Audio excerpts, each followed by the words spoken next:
Hi, I'm Milt from Tiffany Builders. We're here at 17 College Avenue to take you on a walking tour of the renovations that have taken place since the last video that we shot here. And we are going to show all the changes that have taken place. And we're going to take you now. This is where we originally started the first video, is in the entrance foyer as you first come into the house. As you will see, the wall used to be here. It's right here on the floor. You can see the remnants of where it was in place. The stairway right over here was approximately right about here was the end of it, and it went from there to the wall. And it gave you approximately a 2-foot swath that you could walk through. The hallway was only 2 feet. There was an entrance right here where you walked into the old living room, which is here. And what we did, because the plaster, basically once we removed the plaster from the ceiling, we found that the structure had changed. It did not run left to right like most townhouses, and it did not run left to right like the floor does. So what that did is it opened up a structural problem with a drop-down beam underneath, which you can see right over here. This is the drop-down beam here, and we had to keep that in place, but it looked kind of square and plain. So what we did is we built an archway all around here to incorporate the columns, these columns here, that the homeowner wanted to keep from the original structure. If you remember from the other video, the beams were right about here in these knee walls that were in between the dining room and the living room. So we decided to figure out, we figured out a way to make it work. So we put the posts, we had to cut the base and the top of the columns and open it up so the 4x4 could slide through to be your beam stanchions. And the homeowner liked it, the architect's okay with it, and we decided to run some sconce lighting on it to give it some pizzazz. And what we'll do now is we're going to take you through the rest of the first floor, and we'll show you where we changed some things there. We're now standing in the old dining room. From the old video, if you remember seeing the old video, these columns here used to be positioned here on 2 knee walls that separated the dining room and the living room. Now you can see that it's much more open. It's all been removed. We also opened up underneath here where the stair would be. There was the old stair. It was here was a wall. There wasn't even a step there to go down into the basement. So what we did is we opened the entire floor and we created another entrance into the basement. The old entrance used to be in the old kitchen. What we've done is leave this open. There will be a rail here. Once all the drywall is installed, we'll have the rails installed. This here will leave it all open so you can see underneath of the steps. The original plan called for a doorway here with it all closed, so we opened it up, and it gives you a much more, gives a feeling that the house is bigger. We also were originally going to have a closet door here inside of there, but we needed a place to run the ductwork for the chase. So we ran the ductwork here up in and reversed the door of the closet. It was a much more efficient use of space, and it accomplished what we needed to do. We also, according to the plan, again, that was Larry Lennon and Associates Architects designed this. We put a powder room here. The original house only had 1 bathroom, so we added a powder room here. And because it's a shared wall, which we found out when we tore the plaster off, the way they built these houses, they're shared between 2 units. So we had to run extensive fire blocking here, which is called rock wool. It's a non-combustible material that keeps it, you know, from, it gives it the 1-hour fire rating once you put drywall over it. Also, after we had to design all the ductwork and all the infrastructure, up here in the ceiling you'll notice we had padded this down from the original height to make this a smooth transition. We didn't want bulkheads and, you know, ductwork running around and all cut up. So what we did is we lowered the ceiling, which gave us plenty of room to put in the sprinkler system. We have a sprinkler head is right here, which will be semi-recessed. There's all the ductwork had to go in, which is, as you can see, it's very close in there. It was very difficult to put all this in. And also in the other video that we shot from this way, right here was a brick wall all the way across here, and the doorway to the kitchen was over here. So what we did is we removed the entire brick wall, you know, all the way up to the roof line, and we supported it up here with microlam headers. I don't know if you can see it as well from this angle because it's very tight in here, but we supported it up here.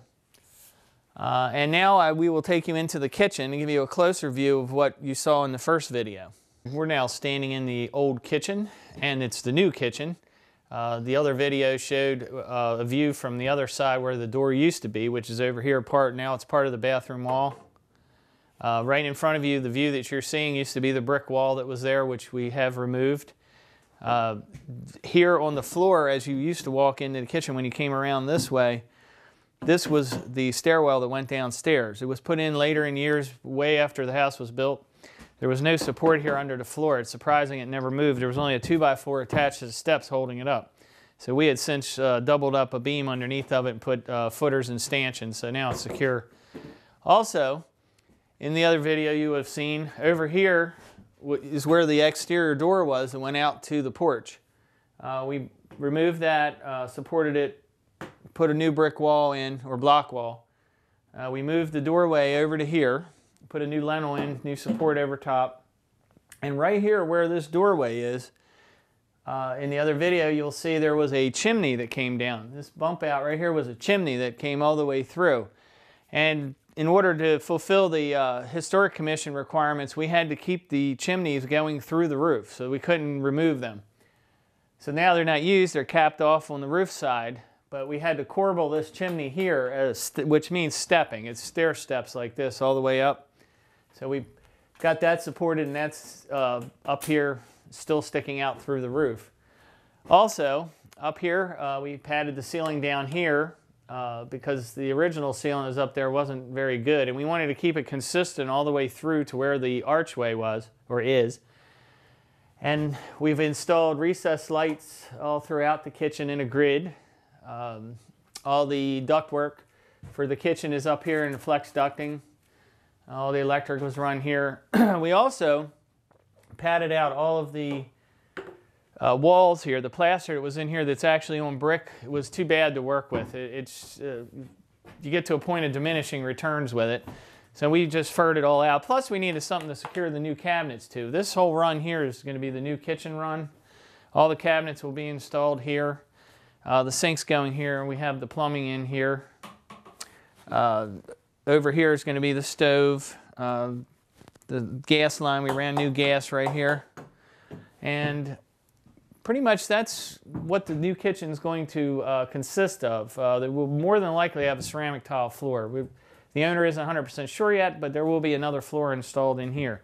All the flooring that you saw coming into the building, the living room and dining room is going to be finished, the existing floors. They're pine floors now. We're going to bring them around, make them look the way they're supposed to. And now we will take you on a tour of the upstairs. We're now upstairs. We're in the back bedroom. In the original video, if you'll remember, the door to the old bathroom was right over here. Now we have removed this whole brick wall. This was an entire brick wall all the way across here. That was removed to open up into the old bathroom so we can make this a larger master bedroom. Up here we supported the roof because the roof system tied in over top of the wall as well. This roof system here in the old bathroom was raised up to make it a contiguous roof all the way straight through, and to give us more of a straight ceiling, you know, in the bedroom, so there wasn't a step down. So we had to do 4 LVLs here to carry the snow load on it, and it opened it up nicely. We also had to pad some walls out to make it all fit. When you open up these old houses, the walls are all over the place. There's nothing straight and plumb. So we had a lot of shimming to do. So we had to cut strips here to bring the entire wall so it was nice and straight. But what we did now is we created a closet in the master bedroom. It worked better back here. It gave you a larger closet. So you basically have a his and hers closet here. And that leaves this wide open on the other side here for furniture. We had to fill the floor in here after the wall was removed because it was brick all the way down to the first floor. So all that was removed. The beams for the first floor are underneath of here. Now this will be a very nice master bedroom. You may be wondering why there's a window in the closet. The Historic Commission will not let us remove the window. They're reviewing the backs of buildings now, so that we couldn't close it over. So the window has to stay intact. So now you just have a window-lighted closet.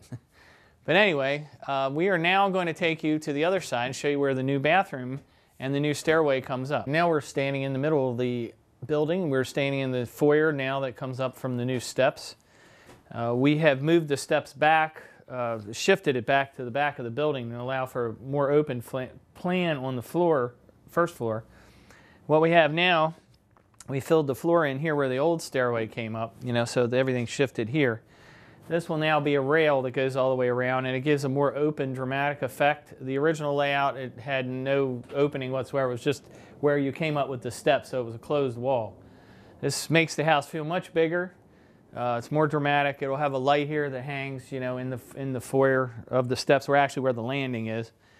And what that allowed us to do is put the bathroom here, shifted basically in between the two bedrooms. We're now walking into the bathroom. This is the new bathroom that we put in between the two bedrooms. It's in the center of the house. As you can see, we put in a standard 5-foot tub. In this particular case, it's a composite tub with a porcelain finish, which is better than your average steel tub. We also have laid out here, you're going to have your toilet here, and then right next to that will be a 30-inch vanity right here. This is all we can fit in this house. This is as big a layout as we can make work in this house.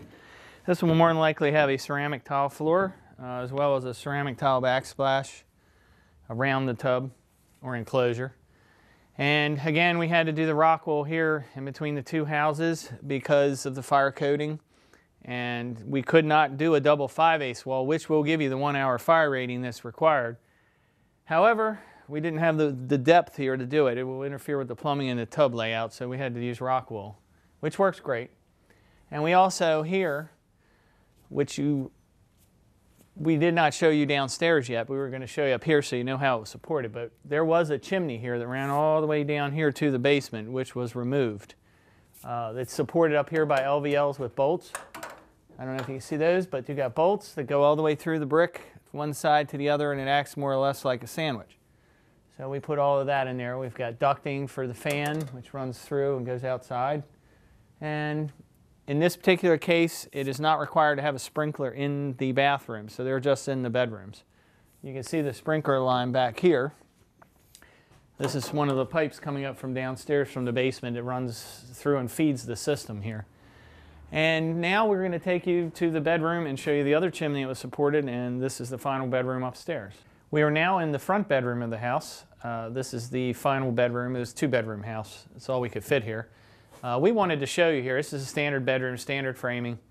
But what is unique here is how we removed the chimney that went from here all the way down to the basement. We had to remove all the brick chimney that was here in the house to make room for the new bedroom since they weren't going to be used anymore.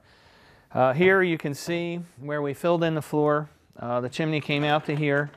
There was some framing on this side of it. It was, down the sides that they had framed around it for the plaster. But all that was removed, and we now have a normal floor, which will all be carpeted up here. The chimney went all the way up here. Right up here you'll see, right up in here, there's brick still there that goes through the roof to fulfill the historic commission requirements. Basically, it was supported through stainless steel bolts through the brick, side to side, and they have basically what's called an LVL, which is a laminated beam on each side, and it acts basically like a clamp and or a sandwich. And it's pulled very tight, and it's pulled all the way around, both sides, actually all 4 sides. And underneath there's a piece of plywood that also helps support it, and it also keeps things out from coming inside the house. On the top side, through the roof, to keep the water out, we have what's called bluestone, a cemented bluestone on top to seal it up. And that's basically it here in the bedroom, other than we moved the closet to the other side. In the original video right here, right in front of you here, used to be the old closet that was here. So we removed it, shifted it over there, actually made it a pinch bigger. It works better this way, and it allows for a more flowing bedroom layout. So that's pretty much all that we have here at the house. So we look forward to setting up the next video for you. When you see it again, you'll see the finishes here in the house. And if you should need any kind of renovations, please call Lennon and Associate Architects and Tiffany Builders, and we can do any project that you need done. We do kitchens, baths, anything you can think of. This is a typical gut remodel. This one had a few challenges to it that most houses don't, just because it's so old. It was built in the 1820s. So the codes have changed, the construction materials have changed, but we can handle anything you have, and we'd be glad to meet with you. And we look forward to seeing you on the next video. See you soon.